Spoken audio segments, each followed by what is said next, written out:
itu yang disebut 3 kali itu ummati, ummati, ummati. Rakyatku, rakyatku, rakyatku. Dan saya belum pernah mendengar pemimpin Indonesia meninggal dunia, ummati, ummati, ummati, nggak ada.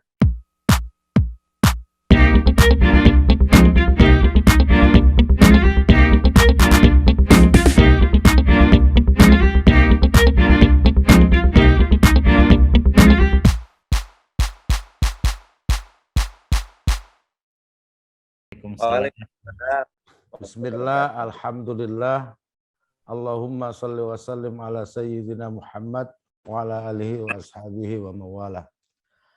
Yang saya hormati sahabat saya ini, Pak Mardhani, ternyata punya TV dan punya Indonesian Leader Talk, luar biasa.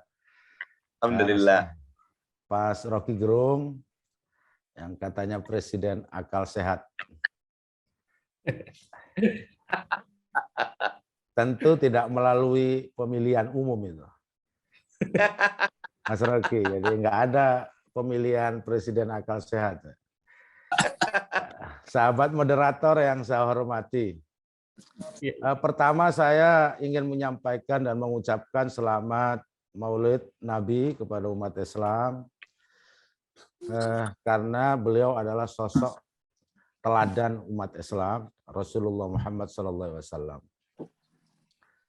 Tetapi ini banyak diperdebatkan Mas Rocky dan Pak Mardhani. Rasulullah ini pemimpin negara atau pemimpin agama. Jadi soal kepemimpinan Nabi ini sebenarnya kalau kita komparasi dengan kepemimpinan yang ada sudah tidak ada. Karena SK Rasulullah itu SK-nya dari Allah. Sedangkan kepemimpinan hari ini itu menganut apa yang disebut Al-Marwardi dalam Ahkam As-Sultaniyah. Jadi kontrak politik atau yang kita sebut dengan demokrasi. Jadi Nabi tidak dipilih melalui forum demokrasi. Jadi langsung teken kontrak dia sebagai Rasulullah. Nah, makanya sahabat pengganti Rasulullah seperti Umar bin Khattab itu tidak mau disebut dengan Khalifatun Nabi atau Khalifatul Rasul. Bagi Umar bin Khattab itu tidak masuk akal, tidak rasional. Dia bukan pengganti Nabi, sebab Umar bukan pengganti Nabi. Meskipun beliau melanjutkan kepemimpinan Rasulullah. Makanya beliau lebih suka disebut dengan Amirul Mukminin, pemimpin orang-orang mukmin. Jadi sebenarnya Rasulullah ini sudah puncak, habis itu tidak ada lagi kepemimpinan profetik yang ditunjuk oleh Allah melalui SK. Yang ada kepemimpinan yang hari ini, yaitu kepemimpinan yang ditunjuk melalui macam-macam jenisnya. Ada yang kerajaan, yang SK-nya melalui rembukan di Istana Raja gitu. Ada juga demokrasi. Nah, kita mengambil dulu di Indonesia juga pakai sistem kerajaan. Nah, hari ini kita menggunakan demokrasi di mana seorang pemimpin terikat kontrak dengan rakyat. Nah, oleh sebab itu misalkan mempersamakan Pak Jokowi misalkan dengan Rasulullah ya tentu nggak beda jauh. Atau mempersamakan Rasulullah dengan Raja Arab juga nggak bisa. Atau dengan Joe Biden yang bukan Islam tidak bisa. Tetapi karena ini bergantung pada prinsip kerakyatan, saya ingin menyampaikan satu hal yang paling menurut saya patut dicontoh. Dari seorang pemimpin seperti Rasulullah. Beliau bukan pemimpin negara, meskipun beliau memimpin panglima perang. Beliau ini lebih dari 30 kali memimpin pasukan, tapi bukan panglima perang. Beliau juga memimpin, tapi bukan bentuknya negara. Ini memang untuk urusan model sistem kepemimpinan dalam Islam, itu sampai hari ini memang tidak jelas bentuknya, karena memang Nabi tidak memberikan langsung bentuknya seperti apa.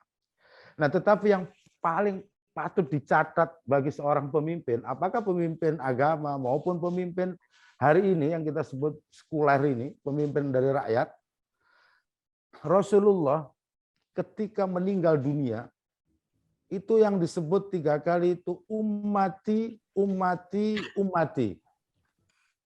Rakyatku, rakyatku, rakyatku.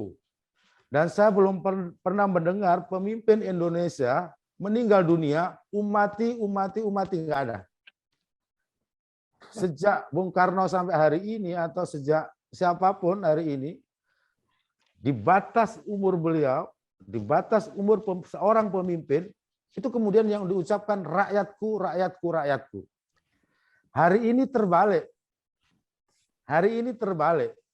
Justru kalau orang mau jadi presiden, misalkan Pak Mardhani ini mau ingin jadi presiden, itu baru ngomong rakyatku, rakyatku.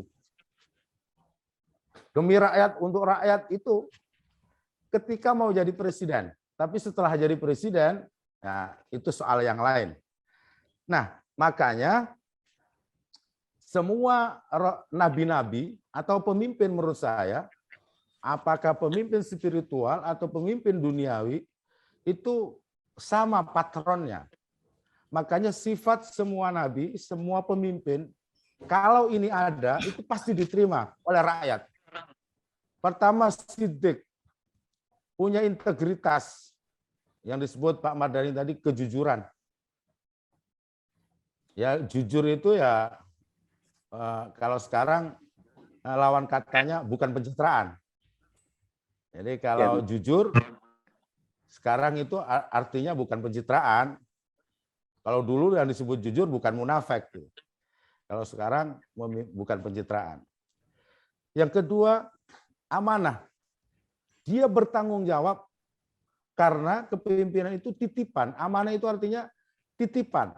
Jadi tahu betul jabatannya itu, kepemimpinan itu, dia berlaku pada batas waktu tertentu. Makanya presiden atau siapapun hari ini di Indonesia pasti dibatasi 2 periode. Karena amanatnya itu hanya dititipi 10 tahun. Jadi kalau dulu raja hampir tidak ada amanah yang membatasinya. Jadi mutlak. Makanya dulu sosok seorang pemimpin itu sangat tergantung kiprah seorang pemimpin tergantung sosoknya. Yang ketiga, tabligh. Tabligh itu visioner. Jadi pemimpin itu tidak menyimpan sesuatu dibuka.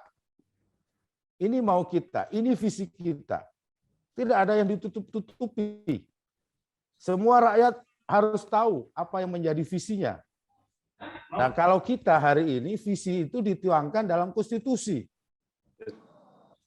Jadi konstitusi kita itu jelas bahwa tujuan bernegara melindungi segenap tumpah darah Indonesia, mencerdaskan kehidupan bangsa, memajukan kesejahteraan umum, ikut ketertiban dunia, itu semua. Dan pada platform konstitusi sudah ada. Nggak usah repot-repot cari visi hari ini sebenarnya. Kalau zaman Nabi harus nyari wahyu, hari ini nggak usah nyari wahyu. Visi itu dibuat oleh rakyat. Kalau Nabi dulu visi dibuat oleh, harus menunggu malaikat Jibril mengirim. Kalau sekarang enggak, sebelum berjalan, bahkan diuji visinya.